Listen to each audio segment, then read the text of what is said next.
The following is a conversation with an elite athlete turned mindset coach, Kate Allgood. Kate has worked with top-tier performers from NHL players to UFC fighters and even military personnel. She understands the real meaning of resilience not just on the field, but in everyday life.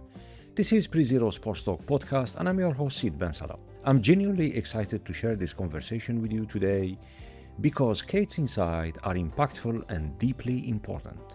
Whether you're an athlete or someone looking to improve daily, you'll take a lot away from this episode. Let's get started. Kate, welcome to the show. It's a pleasure to have you here. No, thank you so much for having me. I'm looking forward to this. Kate, your journey from being an elite ice hockey player to a mindset coach is quite unique. Was there a particular moment when you realized you wanted to shift your focus from playing to helping others master the mental side of performance? No, I don't think there was one singular moment. I think it's a slow progression as for me, when I was coming towards the end of my career and being a female ice hockey player, back when there was, yes, there was a professional league, but you weren't going to get paid, and still going towards my goal of being in the Olympics. Most Olympians have to have another job or be doing something, kind of to financially support them. So there was always that focus on maybe what do I want to do next, and what does that look like, even if I was still playing hockey. And so it kind of just came to a point where, as I was exploring different options of what could that look like for myself, of a career after I was done school, I just kind of slowly, I think, morphed into understanding that working on the mental side and training the mind and the mindset for athletes kind of fit me and my personality. But I think it definitely, that progression started sitting in a first year undergrad psychology class. So that was probably when it started. And then it took quite a number of years of slowly getting to that point of realizing that's what I wanted to do. You mentioned how your career path had multiple pivots, wanting to be a sports agent, then a gym teacher, then diving into psychology. What kept you coming back to mindset coaching? That's a really good question. I don't know if I could articulate exactly what it was. I think there was obviously a bit of a calling and something that spoke to me on a deep level. And I think it kind of matches my personality to work with athletes in this manner. I think working in the world of sports, as you mentioned, all the other ways that I thought maybe I would have a career afterwards, all still kind of tied into sports and athletics in some way. And so I think it just kind of was an understanding through trying different things and realizing that wasn't fitting me and what my passion was and what I wanted to do. And I think that kind of then got me to that point of understanding that I was very interested in the mind and helping athletes train the mind. And I understood the power of it from my own personal experience and what happens when it all does click and come together, and what happens when you have some of those blocks. And so I think it was just a combination of, me as a person, the calling, trying some different things and realizing that this fit me the best. How did your struggles during your playing career shape your approach to working with others today? I don't know if it completely shapes, other than the fact that I truly do understand them and have that empathy for what they're going through. I really have been through, during my athletic career, most of the things that I see my current clients and past clients go through. And so I think it just creates that other layer of understanding and empathy when you're sitting there and hearing about somebody else's struggles, and realizing that you can, with the right tools and the right mindset, really get to a new place for yourself. Yeah. Let's talk about mental toughness. It gets used quite a lot, but it can mean so many different things to different people. What does it mean to you, Kate, and how do you make that concept accessible to those outside of sports? Yeah, for me, it really is a combination of multiple things. I don't think it is one thing. And that's, I think, part of the problem, and where it gets thrown around like it is one thing, like just be more mentally tough, or I just need to be more mentally tough. But without breaking it down and really understanding the pieces of the puzzle that create that quote unquote mental toughness, I don't think it's very easy then to become mentally tough. You don't know where to start or how to train your mind, right? You have to train it to be quote unquote mentally tough. And so for me, it's, everything from your purpose, your values, the mental skills you've developed, your mindset, your ability to manage your focus, to manage your energy, to be able to detach from, a thought that you're having and be able to just kind of observe it versus really allow it to decide what you're going to do or think in that moment. So it's all those pieces. When you look at the mental side, when you pull them all together and you've developed it to a certain point, I think you give yourself that opportunity to be mentally tough in those moments when you need to. And Kate, what are the biggest myths about mental toughness that you've seen in your work with high performers? One, I think going back to what I said, that it is just this one thing, like just be mentally tough, and you just gotta like flip a switch and like just do it, right? And not understanding that you got to train so many different variables to really actually get to that place. Um, and I think that would be, as I said, the other one, that it is just this thing you can flip and you can just decide, I'm going to be mentally tough today, and understanding that there's so many things, and you have to train it, and you have to, what I call, front load the skills necessary to have that toughness in a moment when you need it. It's not something you can just create in a moment if you haven't created the foundation Mhm. of the skills and the understanding and mindset that's going to be required to have that mental toughness in a moment.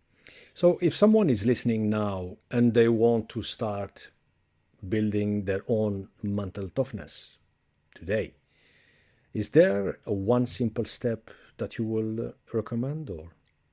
Oh, that's a challenge, because that's part of the beauty of everybody's own Mhm. journey, and everybody's different and unique in terms of what they probably need as that first step, depending on, where they are. They might have already have certain skill sets that they have developed, whether consciously or unconsciously, through their own journey currently.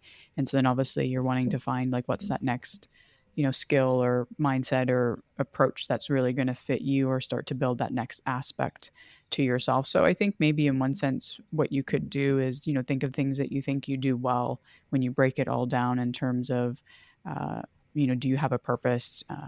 Do you know your why? Do you have values? What mental skills do you have or not have? And obviously start to think about what you do have and what you think you actually maybe do well, because everyone does something well in Mhm. terms of having the right pieces to develop that mental toughness. And then start thinking about, well, maybe what have I seen that I'm missing in certain situations, and then start to maybe, dig into that part and see what that looks like, and how do you develop Yeah. that.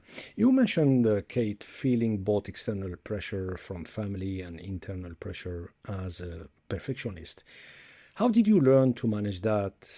And what lessons do you, let's say, pass to a young athlete today? Yeah, I think what I pass to young athletes today, based off of my experience and what I know, through my education, is the people who are around you to support you, they're doing the very best that they can. They're going based off of what they think and what they know, and sometimes they don't know. Like, I understand that now that my parents, especially my dad, who put an enormous amount of pressure on me when I was very young, he just didn't know how to support Hmm. me. So he was just going based off of maybe what he thought he needed to do. And so, one of the things I do with my clients is we do sit there and we talk about, what does support look like for you from these people in your life? What do you want them to do? Do you want them to talk to you right after a game? Do you want them to give you an hour? Do you want them to wait till you ask them for that feedback? And then from there, you need to communicate that to those people in your life who are there to support you, whether it is parents or siblings or coaches, whoever it might be, is to tell them what is the best way for them to support you, and what are you needing from them. In today's world, social media seems to add, say, a whole new layer of pressure. How do you help young athletes navigate these aspects of their lives? Yeah, social media is an interesting beast, and I think, there's a couple different things I look at. One, if you really want to be on social media, then we'll obviously go down that path and have a conversation. If you don't really need social media, maybe it's an option not to really have it if you don't need it or not as interested in it, because I think it opens the door for so much comparison, Hmm. which is not really healthy in this day and age, and it is allowing for way more comparison than I think ever existed, just because you can see what everybody else is doing and get to see the, the best version of them and never see the, the difficult moments. But if somebody does want social media, or if it is a necessity, I do get, at least over here in the States, sometimes it's a part of maybe the recruiting process, or, now there's, in the NCAA, there's the ability to get paid. So name, image, and likeness. So social media is going to be a part of that equation. So then you have to understand what's your relationship with it, and how do you, have a relationship where it does work for you and it works as a tool to help you in the way that you need it to help you, but it's not something you're constantly looking at to go, seek validation, or you're constantly on it looking at other people and what they're doing. So some simple things, turn off notifications so that it's not constantly kind of coming to the surface that you're making a decision to go into the app and maybe do a post, or look at some things, limit the amount of time you're spending on it, kind of set that limit, and also just think about what is the point, what's the purpose. So when you look at any app in a phone, it works really well. Like if you look at maps, if it has a very specific purpose, you go in there because you need directions to get to a certain place, and that's fantastic, right? That's helped our lives in numerous ways. So you have to treat an app like Instagram in the same way, saying, what's the point? Why am I coming into this? Like, why am I going to push this button and enter into the world of Instagram right now? Is it to scroll through and look for everybody else's great performances and then I'm not going to feel good? Or is there, I have to come in here and make a post because that's a part of what's happening with sponsorships or anything else that's kind of going on, but I'm just going to go in, I'm going to do my post, and then I'm going to, log back out, close the app, and then we're good to go. So you just really have to think about what is the point? Why are you doing that app? And then go in with that purpose. Yeah. Confidence can be the difference between good and great, but it's not always as stable as we like. How do you help someone build confidence that isn't just skin deep? It's a very good question, because you're correct. It does take somebody from good to great, because especially it helps create much more consistent performances for somebody if they have a steady, long-lasting confidence. And that's definitely something that is a struggle for many athletes, whether that's young athletes or the professional athletes that I have worked with, because most of their confidence does come from external factors. And that's what makes it skin deep and makes it, as I call it, a roller coaster ride, where if things look good, feel good, look the way that you want them to, you're going to have, good confidence, feel good. But then as soon as something changes or turns, it's going to crash. And so to build it, you want to look at a number of factors. One is your mental preparation. Preparation is a huge part of feeling confident. And you need to make sure that you're not just physically prepared, but you are mentally prepared to enter into something. And that's something that most people do not think of. They only focus on their physical preparation. Number two is having certain mental skills, the most important of which is your inner dialogue, your self-talk. That's probably one of the biggest things that influences confidence. So even if you're mentally prepared, how you talk to yourself is going to influence how you feel. You could be well prepared, and I think a lot of people can be sometimes, and then they almost talk themselves out of the feeling of confidence or feeling like they're prepared. So how you talk to yourself, I think, is everything when it comes to confidence. And you need to be able to have self-talk that is compassionate and neutral. And I think that's, first and foremost. So if anybody's wanting to start somewhere, that's probably the best place to start when it comes to driving internal confidence, is how do you speak to yourself? That's really, really big.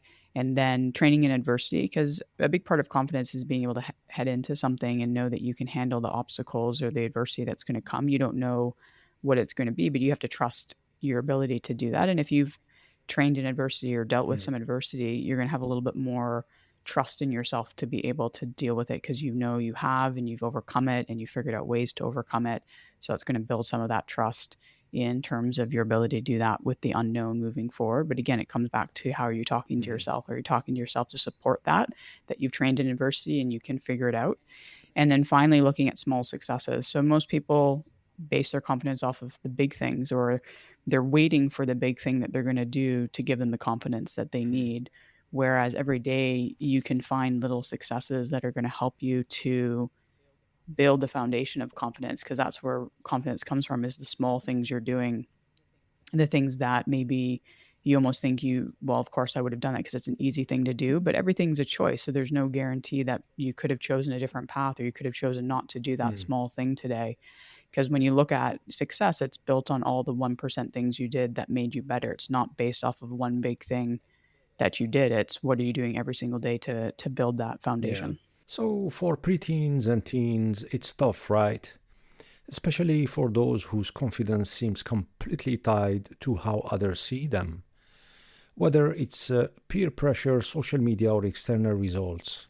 How do you approach guiding young athletes to shift that focus inward, helping them build confidence that comes from within rather than relying on how others perceive them?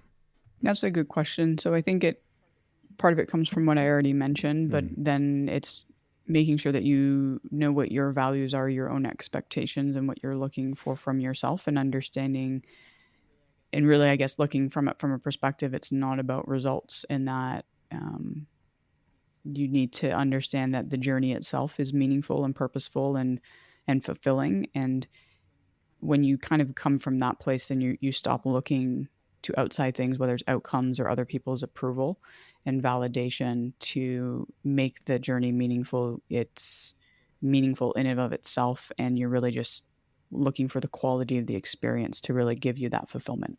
Yeah.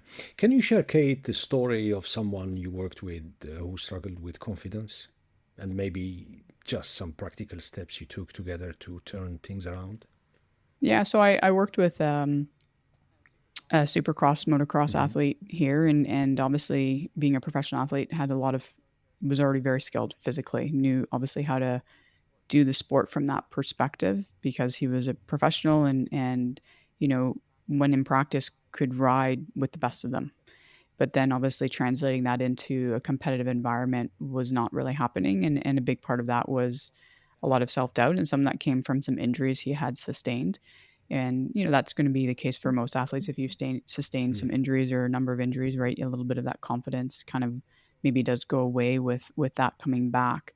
And so it really just came from helping him focus on himself versus focusing on so many other factors, and really, as I mentioned earlier, building those building blocks of the mental side for him and training his mind. So helping him know what his values were, um, helping him really develop a great pre-performance routine where he got himself to the right arousal level. Hmm. And when you get yourself to the right arousal level, it really helps your focus, it helps your confidence.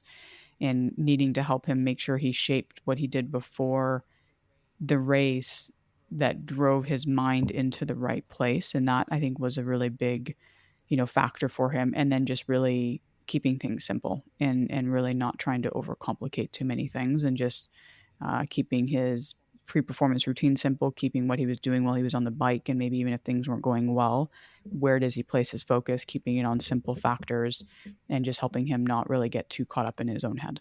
Yeah, yeah.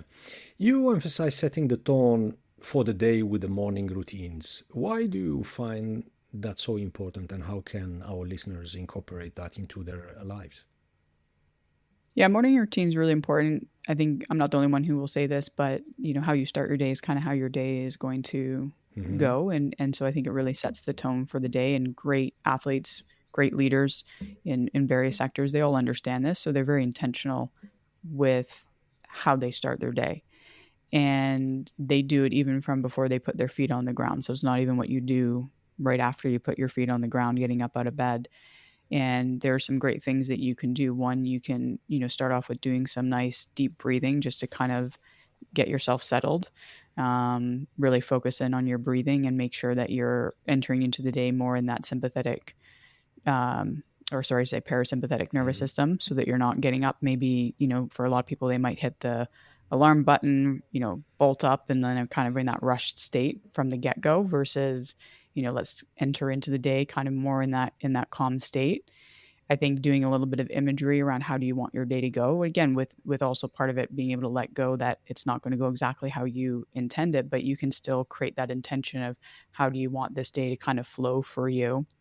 And then when you do kind of get up and put your feet on the ground, take a moment to just really be present. And being present means that your body and your mind are in the exact same place. So sit there and have your mind be there with your feet on the ground before you actually get up. And so I think when you kind of combine all those things, you're entering into a very calm, present state, which is going to help your day kind of flow from there. Yeah. Let's talk about resilience or building resilience. Resilience is a key part of what you teach, but it's often easier said than done. How do you break down resilience into practical steps that people can use? Yeah, resilience is like mental toughness. It's one of those umbrella terms. We say it a lot, but obviously, if you break it down, it's really being able to bounce Mm. back from setbacks. And so, I think practical terms, be as present as you possibly can be, which is hard to do. But kind of what I said earlier, be where your feet are. I use that saying with my clients a decent amount because that's meaning your mind is where your body is, and that's when you're there, you will be more resilient because when things happen, get into that what the future may look like based off of maybe something that just happened in a moment. You take the moment for the moment itself, which means you're being very mindful with the moment. You're not over exaggerating it or downplaying it.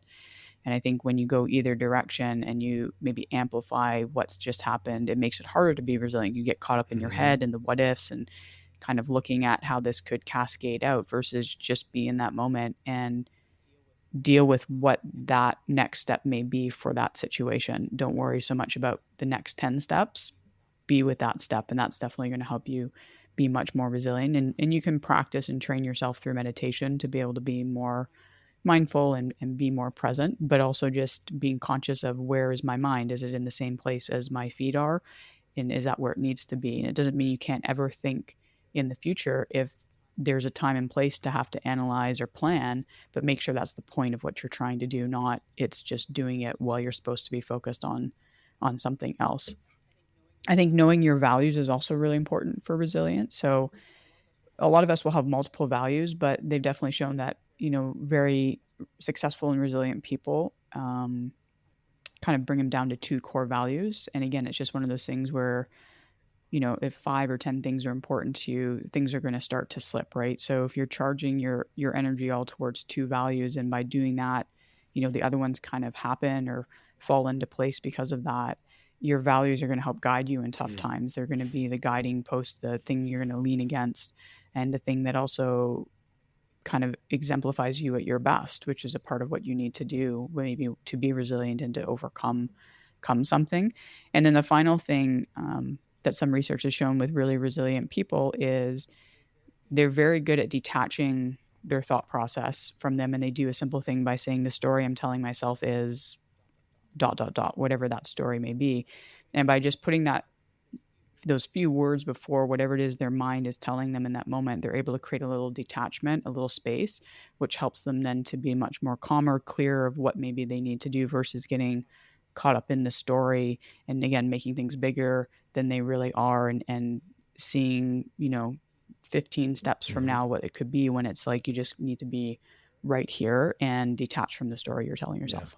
Let's use this example, Kate. We've seen quite often top athletes or leaders or in a stage of burnout, complete burnout, or whatever they try, they cannot perform.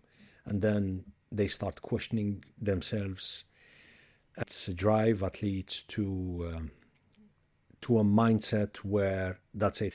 What's the relation between the burnout, resilience, and how do you break the two in order for that top athlete, he or she, to reset, start again? I think there's some, I guess, connection between the resiliency and burnout. I think when somebody's burnt out, they've lost the joy and fun Mm-hmm.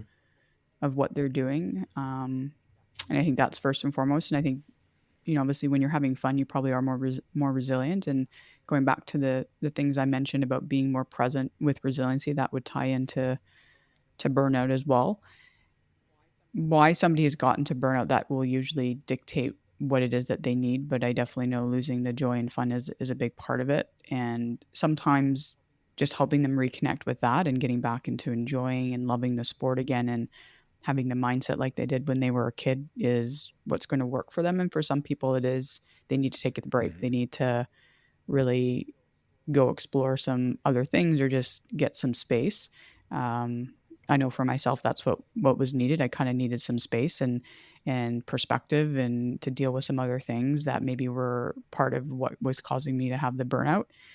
And through that process, I got to regain the fun and the joy. And the reason why I was participating, it wasn't for the scholarships or for all those things that you start to chase when you get older and you know you're good at something. And I got back to just the pure love of playing and I think appreciation and gratitude that I got to play. And I think that also is an important part, is to really appreciate the journey you're on, to appreciate where you're at. And when all those things kind of came back together, I was able to go back and play again. So I think it came back from just appreciating getting to play, not caring so much about the external things, the nice dressing room or getting free equipment or getting a scholarship or whatever those things start to come along that you kind of get focused on, and just enjoy being on the ice again and playing and what that brought for me. Yeah. You've worked across disciplines from NHL to UFC fighters and even in the military. What are the common mental blocks you see despite these differences, and how do you address them? Confidence is probably one of the biggest things, and self-talk, kind of, which goes in with confidence, is how they talk to themselves and how hard they are on themselves. It's part of what has got them usually to that place of being very good. They're obviously very demanding of themselves, have very high expectations, but the lack of being able to have consistent confidence to be able to translate how they are performing in, I guess, quote unquote practices, if you're looking at sport, or if it's, military, how they're able to do things when, the pressure or the lights aren't on them, or when it's not a test that they're having to take to get a certain time for something. I think that's the common thread, is being able to perform under pressure. That's the commonality that they're usually struggling with if they come see me. And on that, Kate, can you share a story that stands out for you, basically, where you saw a major mental shift in someone you worked with? Just in general, a major shift? Across this, let's say, disciplines? Yeah, I think, there's so many where I've seen some pretty major shifts, but I think going back to the supercross motocross athlete I was talking about earlier, he was able to make the shift fairly quickly. We started working together a couple months before his season was about to begin, and I think it was the first or second, I think it was the first race into the season. He won that race. It was the first race he ever won. And then by the next season, he won the championship. So it was a pretty, big leap for him to go from, he knew in one sense that he was capable of it, but to then actually do it was pretty fantastic. And to see it happen so quickly, because sometimes it is a journey, it is a process. But for him, he really bought into the mental side. He really did absolutely everything that was required that I was asking of him, and he consistently did it. And he got the results, and he was able to get, certain placings in that first season that he had never been able to get. And then the next year, as I said, be able to win the entire racing circuit. Yeah. Great. I think it's time for our lightning round. Ready for speedy Q&A? Okay. What's one book you've gifted the most? If you did. Oh, The Inner Game of Tennis. Ah, interesting. Who is your favorite athlete of all time? It's a tough one. I'm just going to the one that comes to mind that most, because it's lightning round, is Pavel Bure. I mirrored myself a little bit because he was tiny and small and very quick and fast and great hands. That kind of was me. Okay. Coffee or tea? Neither. But I would choose tea over coffee. Yes, I'll have some tea, but I don't drink coffee. Okay. What's your favorite way to unwind after a long day? If I have the option, I love doing like a bonfire on the beach. One thing you do every morning that sets the tone for your day? Meditation. Okay. If you could have a dinner with any historical figure, who will it be and why? Oh, historical figure. I don't know if he's historical, but there's a spiritual teacher called Muji. So I would do dinner with him, but I don't know if he's technically historical. Favorite sports movie? Probably Young Blood or The Blind Side. Okay. Describe your perfect day off, not work allowed. My perfect day off would be up at my family's cottage in Canada, where you get to kind of just be by the water, go boating, bonfire at night, do other things in between, maybe play some games, horseshoe, or stuff like that, go swimming. That's my perfect day off. If you could instantly become an expert in any field overnight, which field would you choose? Neuroscience. Great. If not coaching, what career would you have pursued? Probably one of the two I looked at, maybe teaching or sports agent. One word that describe your philosophy on life. Be in the moment. What is the worst career advice you ever gotten? I honestly, I don't know if there has been a worse. Nothing sticks out as Or the maybe worst. the best? So I can't. Yeah, Let's choose the best. yeah. I don't know. I know there have been good ones, but nothing is like really sticking out in my mind as to like what is the absolute best. Okay. And finally, to our listeners, if you need to give an advice on any topic. What would the advice be?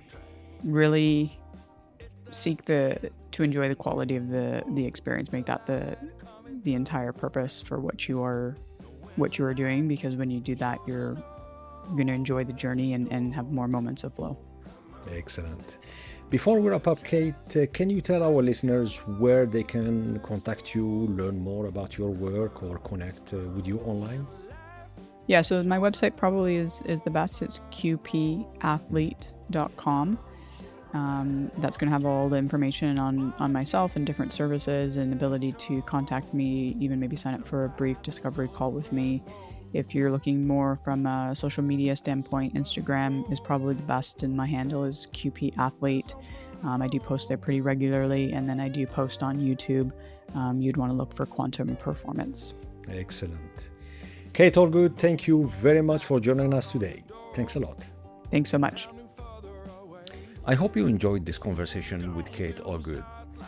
If you took something valuable from today's episode, please subscribe, share, and leave us a review.